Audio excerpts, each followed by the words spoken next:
personal power, people positive, the community of connection. This is the Bob Jeswald Show.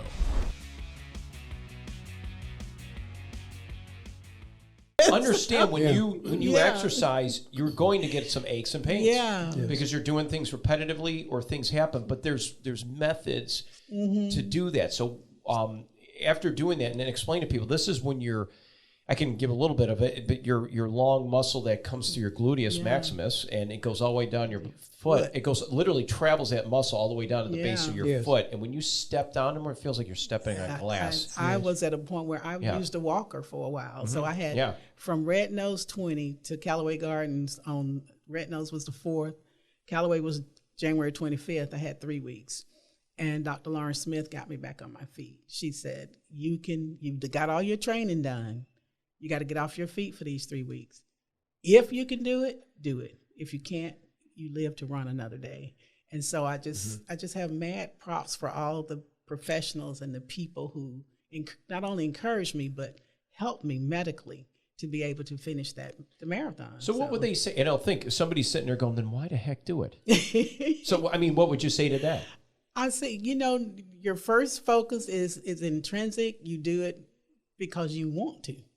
And like me, I say I do it because I can. But the can part is I am not a talented, born runner. That is not who I am. And I'm not either. I totally agree. I say it to people. They think you run a lot. I'm not. No, I just do it. Not. I do it because I love to exercise, and I actually love running. I love running because you get there quicker than walking sometimes. Sure. But I just love the movement of it all. And then, like I said, I run because I can. I can do this. I can't swim, so I don't try that. Right. But I can do this. This is something that I can do. And then I run for those people that I love so much that I know, or people that I don't know who can't do this. At all. And I'm with you on that. Yeah. You know how many times I'm saying, thank you, Lord, for letting me be able to do this. Because and I'm going to get back to, let me say this first because I want to remind me to get back to that. But think about this for a minute. Wouldn't you rather have fasciitis than to have high blood pressure that can lead to other diseases or stroke, heart attack, or whatever, or high cholesterol? Absolutely. I mean, it's worth its weight in gold. To treat fasciitis, let people know tell people what you did to get back on your feet. What I did first was talk to my primary care doctor and said, what do I need to do? He referred me to the podiatrist, who is a runner herself or a former runner. And she said, you're going to have some cortisone shots in your foot. And she gave me those. And then for the race, so I had those. She said, you have to get off your foot. And that was, to a runner or a person who exercises a lot, that's like almost like, you can't do this anymore. Right. And she didn't say that. She said, you can do this if you can do it. Don't even think you have to do this now. Right. But the treatment was the cortisone shots in my foot, the rest, the ice, rolling my foot on a frozen bottle, stretching exercises with the towel under the bottom of your foot. And then the race week, I had actual steroid pills. And that's the only way I made it. Other than the grace, it was, as I say, the universe aligned with me that day. Yes. It was God's total grace that I finished that race. My friend Natalie Davis, who I had just met a year earlier, in Charlotte. No relation. We had just met her a year before in Charlotte. She came down to Soldiers to watch me run. Matter of fact, we met her that year. Isn't this amazing how it brings friendships like that? just like that. This is good stuff. Just wonderful. She came on down. She lives in Atlanta, but she came down and she did the half at Soldiers, so she'd be there for me when I finished. And it was her idea. You can do Callaway. You get an extra hour. You can do this. I've done it before. You can do Callaway. I'd never heard of the Callaway Marathon, and I live here. Right. And she came down to Callaway and walked those 26.2 miles with me. She's a runner. Yes. Probably 5-10 minutes faster than I am. She's a runner. She took it. She said, "No, I'm doing this with you," and she walked 22 of those miles with me. She said, that's as far as you got at Soldiers. Yeah. I'm going to do those 22 right by your side. You okay now? And she took off running so she could make the time. She had to get that time, and she had to beat the time limit herself. Sure. Yes. And she said, you okay? I said, I'm fine. I got this. But it was you know, my doctors, like I say, my medical doctor then was Dr. Jack Ross, and he retired last year, and I'm like, oh, what am I going to do? Yeah. And then Dr. Lawrence Smith, you know, and then my cardiologist, it was Dr. Macheski at the time, and they were like, you can do this. We're checking your numbers, all of this you can do. Keep doing this. Don't stop doing this. Keep doing this. And of course, my husband pulled that walker out for me, and I had to just scoot around in the house for a while. Sure. But I did every exercise that they told me to do. I stayed off my foot for those 3 weeks. I showed up as soldiers, and my motto is start, you know, show up, start, and finish. Awesome. We say that one more time so everyone hears that. Just show up. You got to show up. Got to show up. You got to show up. You got to start. Get to that start line, and you know then that adrenaline is pumping and the music is blasting and Bob's shouting and come on, everybody let's up go. like, you got this. Let's go. This. You're almost there. Come on, Tricia, you got this. Right. And even if Aubrey's not running with me, it's like he's saying, you know, he's taking my picture. He's like, you got this, you know, go on, you got this. But he did the half that morning. Right. So he, you know, wasn't just standing around. And then the last 4 miles, he met me on the course at Callaway. And he's like, come on, you're pushing close to your time and everything. And I think Renee came out. Somebody else came out, and she says, Carol Lee's on the telephone. They're trying to, and Jenna's on the phone, and they're like, are you pushing? Come on, we believe in you. You got this. It's incredible support. And it was just, you know, it was, and then I told Aubrey, I said, they'll wait for me. It's like, you know, Joanne and I, we work well together. She's a total. I don't ever really say anything. She hasn't said a word yet today. And she's a perfect relationship. See how that works? Right. I interview her all the time, and she just nods her head. So I just say, okay. I know what she means. Sounds great, Bob. It's okay to be diametrically opposed. Right. Are you two guys diametrically opposed? And tell me about the interviewing process, because it seems like you two guys are different personalities, but it works. So in your interview, it not only works, but it creates a cohesive unit. In my mind, the only shape that rolls forward that's not a wheel is an oloid. Explain it. The oloid is the only shape that can roll. I don't. I'm like, is that a gym thing, or is it like how come I don't know what that is? Well, it's a geometric thing. Oh, I should know geometry. I had some science. This envision the Flintstones. You're a weather right? The Flintstones. Okay, now I get it. That's right. And Joanne, you knew what it was. That's us. Let's say, okay, got it now. That's us. We move in that synergy. Not sense. Too fast. Yes. Not too slow. Okay. But just enough to move forward at the right pace. Could you diagnose this? I was really saying it because just for the other people out there listening. No, you were not. Yeah, sure I was. Yeah, sure I was. Do you think I'm lying to you? Yes. Could you diagnose that? Right. But no, and so that makes sense. So there's no, I mean, when it comes to socioeconomic backgrounds or anybody, it doesn't matter because we're all facing, unless, Doc, you know, when we get older, things happen. We get dementia. There's different causes, different whatever it may be. Maybe somebody who's just incapacitated or had a stroke and can't talk well. Or that's a very important point. So we can only do what we can do. If our therapist cannot have a cathartic relationship with an individual because of traumatic brain injury or dementia, whatever it might be. Of course, we don't deliver care there, but there are many people who are physically, they have physical liabilities, but they're cognitively sound. And so quite often, even though physically they're not great, they still get depressed. They still have behavioral issues. They still have anxiety. They get grief when a loved one dies. There's addictions. There's all sorts of things that occur. And so we're faced with, it's just the assisted living populations it's just a microcosm of national population, and they could get it as well. So we feel that we're serving an unmet need because it's very difficult when you have a physical liability to get to optimal care. Somebody's got to transport you. So what we do is we deliver the care right in their apartments. Yeah, that's awesome. Our providers are assigned these communities. They go knock on the door and go from patient to patient and have their caseload in these communities. So it's a very efficient model. They can get the care. It's easy on the assisted living because they don't have to transport people. And we've become the eyes and ears. You can envision 150 residents and you have a wellness director who's sort of the individual that's supposed to manage and find resources in the community for various levels of care and need, we help them tremendously by having a professional therapist who's addressing really what they shouldn't be addressing anyway. Mindful Mental Health Services. I give them a call. One call, that's all. I shouldn't be saying that. Somebody else uses that line. Some attorneys use that line. But let's think about it. It reminds me that it's a one-stop shop. I call you, you interview Mom. She's sitting next to me, right? Would that make sense? Mm-hmm. And you guys can maybe delegate or facilitate, Orion, hey, we need to, let me see here. These guys can work on this and that. They need this kind of treatment.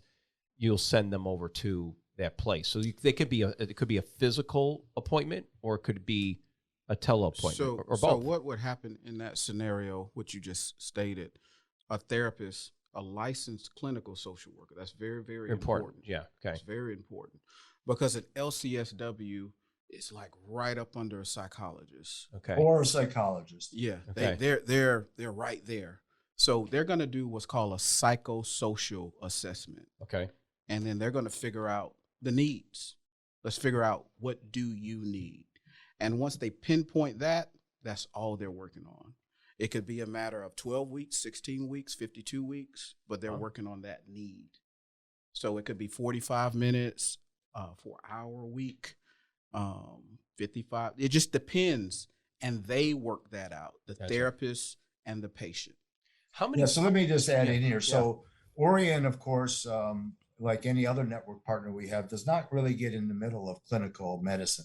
So that is left to the provider. So during that assessment that Orion alluded to, they make their diagnosis and set a treatment plan. Right. And everybody buys into that treatment plan, including often family members, because this is a family unit problem. It's not just absolutely. It affects everybody, as you know. Yeah, I'm dealing now. I mean, I'm talking to my mom on the way here. Bob's mom. Bob's mom. Joanne met Bob's mom today through telephone, right? and didn't see her visually. But Mom is, my stepdad's got Parkinson's really bad, and he's I always say he was cantankerous before, but he's more combative now. He's going through those times of being a little paranoid and things going on. She's got some heart disease, blood pressure issues. She's got her own issues going on, and she's trying to be caretaker. She's exhausted. She's tired. She just found out today, she brought it up to me, that she's going to have someone come in and provide meals for him because she's not eating and he's doing feeding. Right. He's got to do a feeding tube. So he can't even swallow anymore without aspirating. Mm-hmm. So we got all this stuff going on, and I'm thinking, oh my gosh, so how do we do this? But there's services out there, and you can tap those services. You guys find those services for better mental health for our patients. I love it. But and it's great because both you two are, you love it. You're in great shape. You love doing this stuff. You have to have that kind of energy. You got to practice what you preach, so to speak. So practicing what you preach, and as the new, and I'm going to go back to obviously Kim in a second. Gloria, what are you excited about with this position? Because Kim was touting you when I ran in, and she was so, Bob, I got to tell you about it. I got this, my new assistant. She's going to be a great manager for tourism and events. And you're just right on point to what we're talking about today. So tell us the excitement portion, what's making you just explode. I am super excited because I live in Pine Mountain and the outdoors. That's what attracted me to Pine Mountain. That's what's going to keep me in Pine Mountain. And Kim has already, in 3 days, has taught me so much, but it's just learning so much about the area and the love of the people. And that's what I find in Harris County and Pine Mountain, is the love of people and the connectivity, the fellowship, and just the outdoors. That is what we all have in common. So I'm just super excited to bring tourism, bring the people to Harris County, and just grow it. Just grow what we have already. And you got a canopy of trees, which is nice about these. In Georgia, we're joking around when you came in today. We have a lot of pines. Everyone knows if you're from Georgia, we're Pine City around here. It's like we got green all year round. Although those hardwoods present something else. But with those hardwoods, Kim, and on these portions of the trails, it gets hot here in the Deep South. It does. But there's a benefit to that. Yeah. Canopy of trees. I guess. I was going to say. I'm looking at, what's interesting? You set me up and I missed it. I threw you a little shade there. I just threw you some shade. I threw you some shade. So, but what's interesting, speaking about shade, she took her glasses off too, Gloria. Did you notice when she came in? I was like, what's up with that? I said, Kim, I never saw you without your glasses on, but I finally see her eyes and see who she is. But anyway, tell me about that shade. Because people, this is great because no matter where you are in the United States, they have these type of things that work with. what would that do for? What does that do for anybody who wants to get out? Well, the best part of our trail, and a lot of trails, but our trail it's mostly a rural trail. So you see parts of the county you go through, like going through Pine Mountain, it's not very shaded. But once you hit the tree part, the rural part, if you will, then you go through these tree lines that are just absolutely gorgeous. And then, you run through that tree line until you hit the Hamilton city limits, because the great thing about these rail trails is they don't just go straight down a highway, particularly, especially with the Man of War Trail. It meanders back through the woods and then comes back into a town and then meanders back through the woods. So you're seeing more foliage and natural beauty of the environment, more so than it would be in a urban environment. Confession time, ready? Yes. Confession time. Yes. Okay. Confession time. I do this occasionally. Well, Joanne's usually here, but she's taking a break, and I'll explain down the line why that is, but for good reason. But we get out and we get outdoors. We have a lot of fun. But when you were building that trail, the ribbon cutting, you mentioned that was it November? It was October of 2019. Okay, yeah. Okay, so after that, then the second phase, this one, it just came up recently all the way up to the country store. I kind of cheated a little bit. I went on there when I wasn't really That's technically okay. open. That's Said, okay. So I had to experience it. It was like even the Riverwalk, when there's times when the Riverwalk was expanding in Columbus, Georgia, I had to get out there with people. Like there was a big fence here, you cannot pass this area. And I'm like, let's just go check this out. It was so exciting because each time of year, because of what you said, it changes color. Mm-hmm. It presents a different view each time. If the color of the sky, if it's overcast, you get that. And you're right. So much of that is inclusive. I think on 354, when you're going north of Callaway Gardens, that area is probably the only place you have to cross. It's safe. You got something, and then you can enjoy the rest of downtown Pine Mountain. Yeah. Go get a coffee, go stop if you don't want to do that, walk the dog. Dogs and animals are allowed, right? I mean, is there any rules so people know? The only thing is non-motor. It has to be non-motorized. Right. Okay, glad to say. So don't bring a motorized scooter, that kind of thing. Yeah, and it's skateboards, okay, right? Because I had somebody said they want a skateboard. I think Why so, would that be? And e-bikes are okay. E-bikes are okay. Yes. No, what an e-bike, is that something you get online? Actually, we're going to go ahead and throw a plug out. There is a bicycle shop in Pine Mountain, Chipley Cycle. Okay. And they not only sell e-bikes, but they also rent them for the day. Yes. Okay, tell me, what is an e-bike? It's an assist, pedal assist bike. Okay, so you do it, it has a little energy, and then it'll go a little bit. And you can turn it on or you can turn it off. Anytime I've ridden one, I've needed it on the trail. Okay, yeah. Oh, yeah. I've needed the assist on that trail. When you're going back up. So let's talk about and I'm scared of the assist. I don't have it. Which is great. Well, because Columbus rails the trails when you come off let's say if you did it, and you come off the Riverwalk and you come up through Linwood or whatever, you come through that part of the Dragonfly through Talbotton and blah, blah, blah. Then you're going through certain blocks. You got to stop, and traffic is pretty good. I mean, most people are good, but you always got to watch, especially if you're on a bike. But the nice thing about once you get on the portion up there, like that one ends at Solomon Road, and that's a different thread. Okay, different thread of the railway. Something specific. This one is adjacent in a sense. The Man of War, which kind of goes up, but you're right. The majority of this thing is going when you start at the top of the mountain, because you're technically at the top of the hill, I'll say, and you're going down. We got some elevation on the way back. I was going to say, it feels great to go down. Oh, it does. You can take your feet off the pedals and just cruise. But going back, that's where you earned your keep. Yeah. Amen. That's right. And I'll tell you, you could feel the burn. Even if you're walking. You're right. And you bike. Biking, too, I would have to suspect you better have your chain tension better be just right, although it may snap. But I'm being silly, but it's a nice challenge. There's something about that.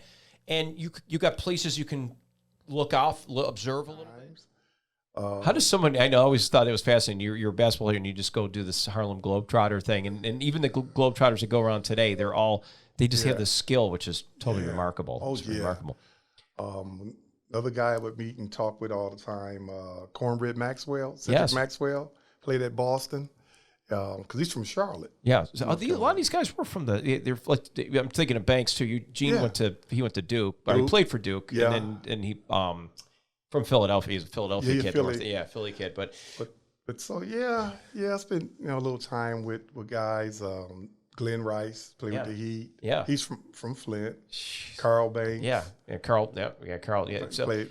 So Yeah. It's when you think back, it's a lot of fun, getting perspectives. But you say this, and especially with the Magic Johnson, so matter of fact, I played with him in high school and stuff. So do all these guys share a similar, is it where you guys grew up? I mean, you growing up in South, in the Carolinas, or those who grew up, or you even had a lot of time in Flint, Michigan, some tough areas too. Does it bring something out of somebody like you to you? It seems like guys like you that are athletes and that they always give back. You have this give back thing, like maybe you understand, and is a social worker too, of course, but you understand the people better. I would say, yeah, you're right about that. But one thing that ties people together is sports. Yeah, there you go. I mean, something, because it brings team camaraderie. Yes, and it teaches you to be just a good team player. And more than likely, how me and you was talking, if you traveled around a little bit, you're always going to know somebody in common. Sure. And sports is definitely the way everybody reach out and know each other. And that means a lot. Yeah, and it's this network keeps going on, and we get back to the network of homeschool kids, getting in touch with one another, trying to do it. Where do you think I see with kids say? Let me ask you this: How do you handle a lot of kids? You have a lot of parents. Let me put it this way. Maybe these are not. I don't want to categorize the homeschool because I wouldn't know anything about that. I bet you it's not so much an issue in homeschool, but I see kids outside of homeschool. So many parents. Is it good? Is it healthy? And I'm speaking rhetorically here. I probably know the answer, but just when you think about these parents that every time their child gets an award, and I'm going physically in physical ed, like I'll use track, I'll use kids that are in cross country or football. My only child, even if they weren't great, okay, but they keep putting them up there. They did great, and you got to do better. And if one of their teammates don't do well, they look like they're kind of sour. And I see that so much. I don't know if it's because of social media, the constant boasting, putting them up there. It's just not good when it comes to physical. I mean, physical, because it feels like some kids like, I can't do it because I'm not good enough.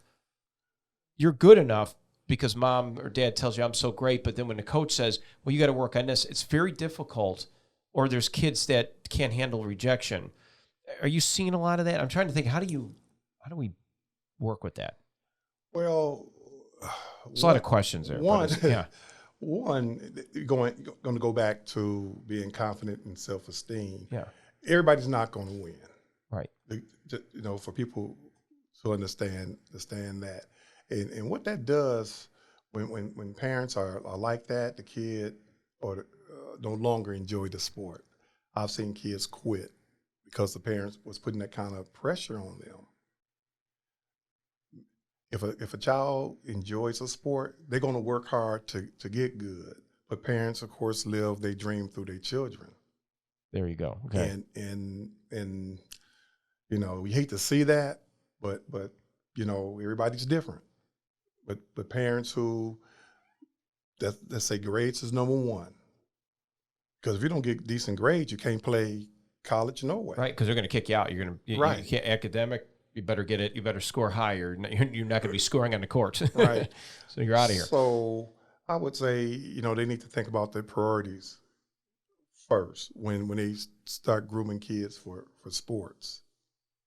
If they don't, then that's when you get the kid being rejected, and sometimes they quit playing and then they start doing negative things for attention. Versus sometimes a kid can study a sport, become a great coach.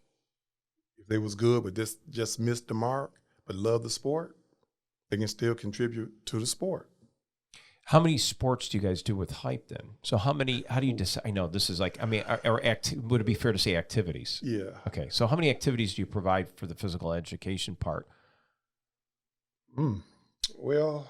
Or do you just kind of. I'm going to say about 8. Wow. Okay. We did, about 8. What are those 8? And does this, because we're in the South, so does that, maybe they're more like not going to have ice hockey, for example. Yeah. We did pickleball. Great. They played pickleball. I think I'm pronouncing that right. Yeah, but who wouldn't like pickleball? I mean, it's like playing ping pong in a giant court. Of course, volleyball. basketball, and that was a lot. We brought out the goals and had some of the college ball players help that day. So we did skills with them. That's fantastic. And even kids who are not accustomed to it, they're going to learn ball handling, right? That's and there's some kind of the hand, it's coordination you're learning. So you're getting something out of it. So if parents are going to come here, they're going to be exposed to these different things. And you have professionals. Yep, they played baseball. Okay. Football. We had flags. Uh-huh. We did that once. So we say that with intrepidation. What happened with the once? Something must have happened. What happened with the flag football? Got a little rough. And at that age, kids kind of understanding what positions to play. Sure. So that would take a little bit of time and coordination to do football, but we did it. Yep. So could you say this with me? This crosses no boundaries. I mean, I think this is international. I scream. You scream. We all scream. For ice cream. Oh. So say it again. I scream. You scream. We all scream. For ice cream. There you go. Le Capisco Inglese. Yes. I was so confused. We all know about ice cream. That's just me being silly and goofy right now. But you did understand it. You knew what I was getting at. So it's self-control, but not everybody has self-control. Yeah. Think about it. I mean, you see a lot of people. I know a lot of people, and I know you do. Think about the people that say, hey, I'm going to the gym. They're already all in. I do this thing. I told you we were doing the Patriot Challenge and stuff, and you did it too. I was real proud of you. You did some great miles. But not everybody is they want to do it, and then and then when you go to ask them, you get like this pushback, and you don't want to be too forward and too pushy because then they get kind of ticked. To get to that is the motivating part of it. Are you motivating anybody? Does that help you stay on track? My motivation has to come from me. If I'm going to be doing this for the rest of my life, right, I'm going to stay on track. I'm going to stay healthy. I'm going to work out. You have to be realistic. Not every day you're going to have that motivation at 100%. That's interesting to hear. I did that purposely to kind of put myself on in my mind what I do, because when I motivate other people, it keeps me. This is just me. It's a personal thing. It makes me. But it's interesting to hear you say that. I mean, you're like, look, I'm doing this for me. And, for me, when I get other people going, it keeps me going. Because if I don't do it, then I know, well, shoot, if I got to practice what I preach. The thing is that I'm not perfect every day. And so if I think about it, me personally, if I think about it that way, I feel like a failure when I don't meet those standards.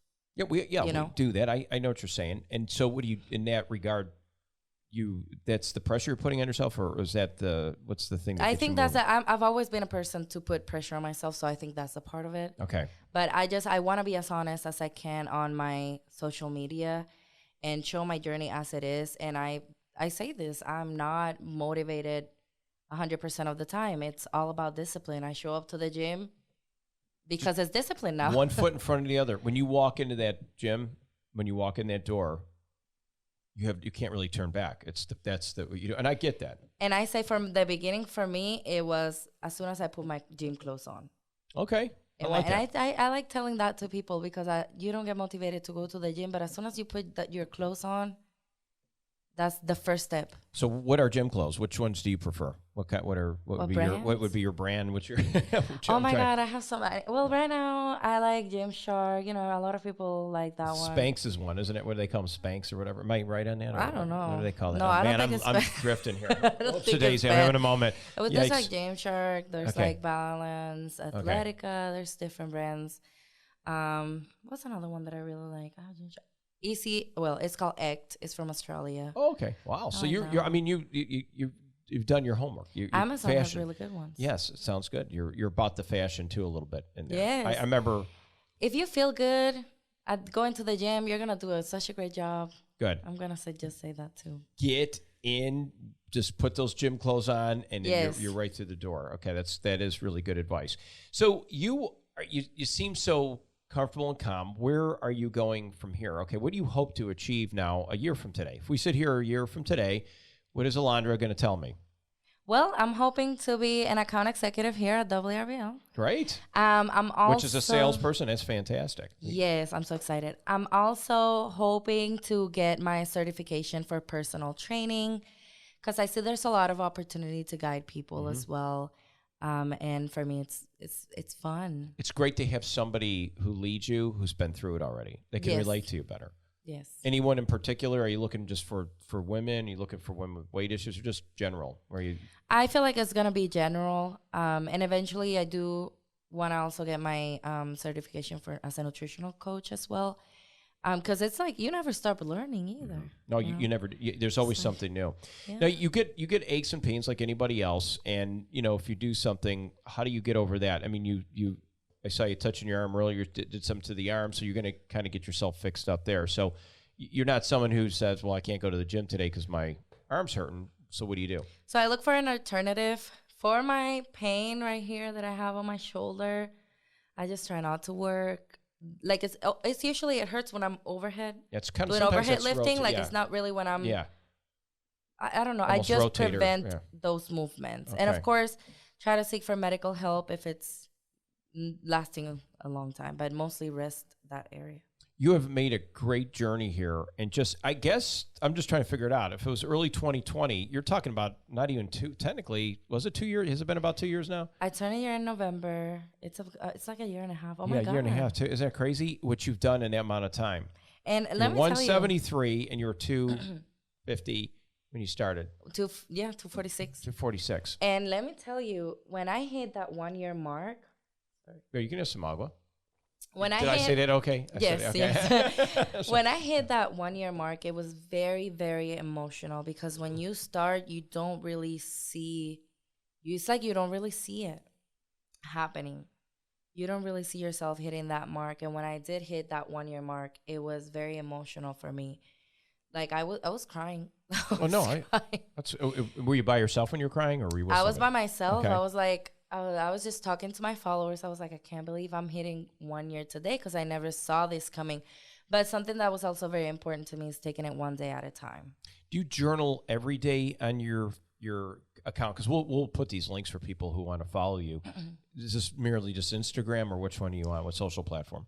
It's Instagram, the one that I share everything. Do you go live, or is it just like you put a little video clip? I'm working on going live and having more interaction as far as live, because I'm a little shy about talking on my social media. Sure.